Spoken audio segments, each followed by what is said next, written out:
नमस्कार, आप देख रहे हैं कबड्डी अड्डा। मैं हूं अंकित, मेरे साथ मौजूद है आदिल और हमने आपको बताया कि बैक टू बैक सारी टीमों का एनालिसिस किया है और भी कुछ टीमें बच चुकी हैं और एक टीम जिसका बहुत ज्यादा जिक्र हो रहा है हमारे कमेंट सेक्शन में, वो टीम है पटना पायरेट्स। लोग कह रहे हैं कि आप पटना पायरेट्स की बात नहीं करो, तो मैंने कहा बिल्कुल बात करेंगे, क्यों नहीं करेंगे। और आदिल से हमने डिस्कशन की कि चलो करते हैं पटना पायरेट्स पर बात।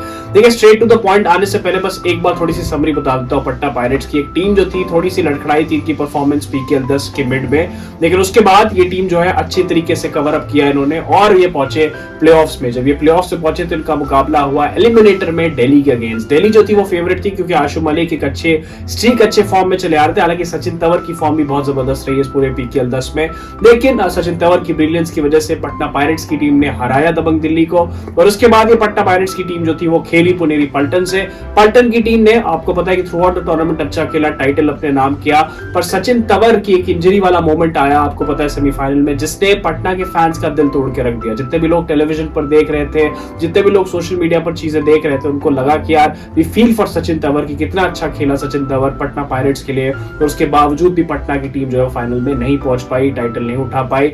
स्ट्रेट टू द पॉइंट आते हैं आदिल, आपसे पहला सवाल सचिन तंवर के बारे में, क्या पटना की team heavily relied Sachin Tanwar पे? बहुत ज्यादा। सिर्फ रेडिंग की बात नहीं करेंगे, उनके कप्तानी की भी बात करेंगे। शुरू में हमने देखा कि नीरज थे उनके कप्तान, उसके बाद जो चेंज किया, सचिन को कप्तान बनाया, तो बहुत ज्यादा कप्तानी में भी उनके ऊपर डिपेंडेंसी थी। उसके अलावा रेडिंग में बहुत ज्यादा डिपेंडेंसी थी। वो इकलौते टीम के ऐसे रेडर थे जिसने 150 पॉइंट से ज्यादा स्कोर किया। उनके टोटल रेट पॉइंट 171 थे इस सीजन, तो बहुत अच्छा उन्होंने परफॉर्मेंस दिया। उसके अलावा 38 डू और डाई रेट पॉइंट्स थे उनके, 7 सुपर 10 उन्होंने लगाया जो उनकी टीम का हाईएस्ट था।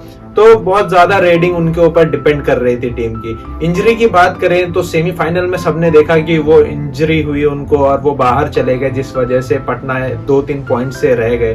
तो इंजरी उनको सिर्फ सेमीफाइनल में नहीं हुई, वो थ्रू आउट द सीजन, वो पूरे सीजन उन्होंने इंजरी में खेला।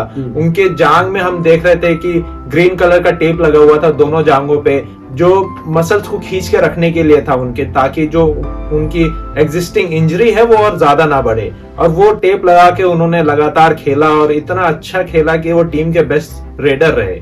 बिल्कुल, सचिन तंवर, जैसे आदिल ने आपको एक्सप्लेन किया कि जो इंजरी थी वो थ्रू आउट द टूर्नामेंट थी और वो ज्यादा एग्रीगेट हो गई आपकी बेसिकली सेमीफाइनल जैसे मुकाबले में। अगर वो वहां पे परसिस्ट कर जाते तो हो सकता है कि जो टीम थी वो फाइनल भी खेल सकती थी। हालांकि पुणे की टीम में भी बहुत अच्छा टूर्नामेंट रहा, थोड़ी इनविंसिबल टाइप की टीम लगी है पुणे की। लोग तो ये भी कह रहे हैं कि अब तक की बेस्ट टीम है पुणे की। हालांकि अभी हम डिस्कशन पटना पर फिर से लगाते हैं। तंवर की परफॉर्मेंस, तंवर की ब्रिलियंस पर कोई शक नहीं, जबरदस्त परफॉर्मेंस किया उन्होंने। अब बात करते हैं सचिन तंवर के अलावा जो बाकी सपोर्टिंग रेडर में थे। एक नाम मैं लेना चाहूंगा, मंजीत का। क्या देखते हो आप, किस तरह से देखते हो मंजीत की परफॉर्मेंस को? मंजीत को हमने एक रेड देखी उनकी, जिसमें बहुत ज्यादा पॉइंट से पिछड़ रहे थे पटना पायरेट्स, और वो जाते हैं, वो सुपर 8 लगा के आते हैं और टीम को वापस बना के ले आते हैं, मैच को वापस बना के ले आते हैं। उसके बाद से पूरी टीम की वापसी हो जाती है।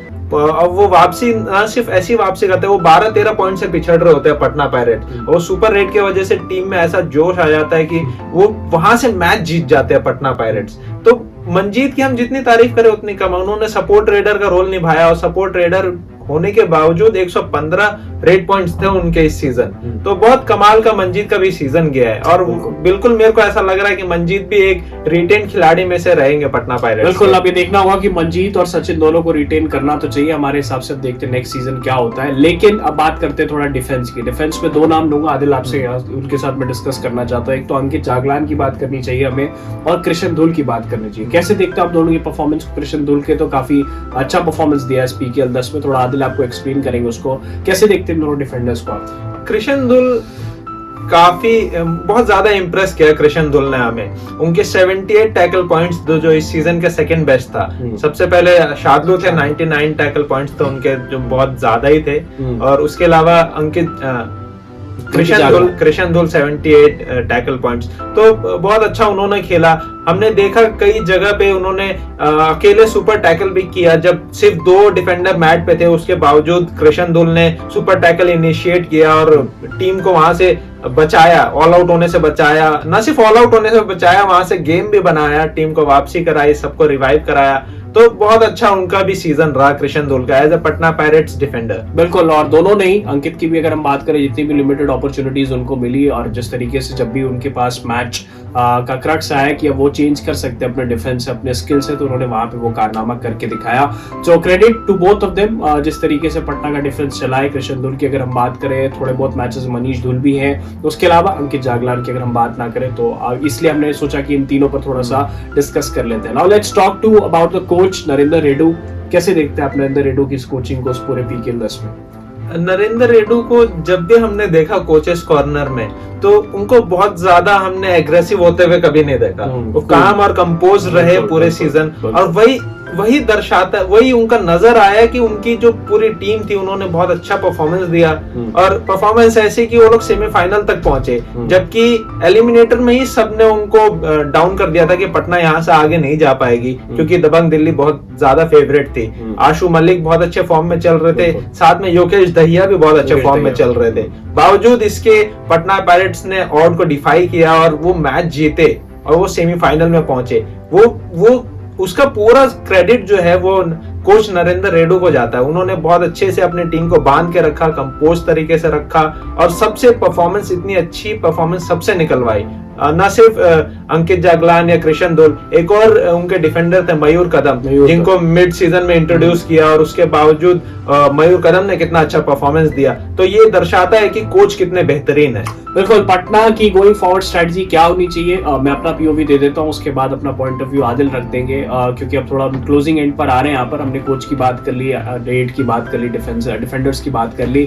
देखिए, मुझे ऐसा लगता है कि सचिन तंवर को फॉर श्योर रिटेन करेगी पटना की टीम। उसके अलावा मंजीत को डेफिनेटली उनको रिटेन करना चाहिए, क्योंकि इन दोनों ने अच्छा खेला है जब आप रेड की बात करते हैं, और हो सकता है कृष्ण धुल को भी वो रिटेन ही करेंगे। बाकी तो आपको पता है कि प्लेयर शफल होते रहते हैं, एक टीम से दूसरी टीम में प्लेयर्स जाते रहते हैं, वो डिपेंड करता है ऑक्शन जिस तरीके से जाए।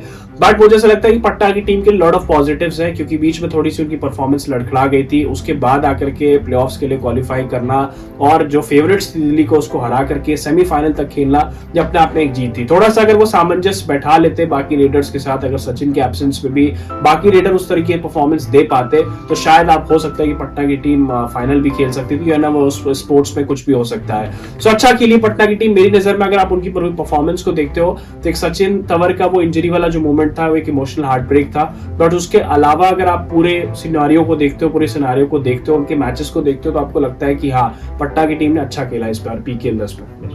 बिल्कुल। और रिटेंशन की हम बात कर रहे थे, तो मेरे ख्याल से सुधाकर एम जो उनके रेडर थे, बहुत बेहतरीन उन्होंने रेड किया। उनके 103 रेड पॉइंट्स थे उनके, और 3 बार सुपर 10 भी लगाया उन्होंने। और सुपर 10 ऐसी सिचुएशन में लगाया था जहां पूरी टीम के जो अन्य रेडर्स थे वो उनके पॉइंट्स बहुत कम थे, उसके बावजूद सुधाकर एम ने बहुत अच्छा परफॉर्मेंस दिया और टीम को वहां से मैच जिताया। तो मेरे को लग रहा है सुधाकर एम भी एक ऐसे खिलाड़ी हो सकते हैं जो रिटेन किए जा सकते हैं पटना के लिए। बिल्कुल, अब देखते हैं कौन रिटेन होगा कौन नहीं होगा, आप बताइएगा कमेंट सेक्शन में, क्योंकि आप भी उसी तरीके से पैशनेट है कबड्डी को लेकर के, जितना पैशनेट हम दोनों हैं यहाँ पर कैमरे के सामने, आप उतना ही पैशनेट हो कैमरे के पीछे, और आपका प्यार इसी तरह से मिलता रहेगा। चैनल को प्लीज सब्सक्राइब करिएगा, बहुत सारे पॉडकास्ट, बहुत सारे इंटरव्यूज, बहुत सारी चीजें आ रही है।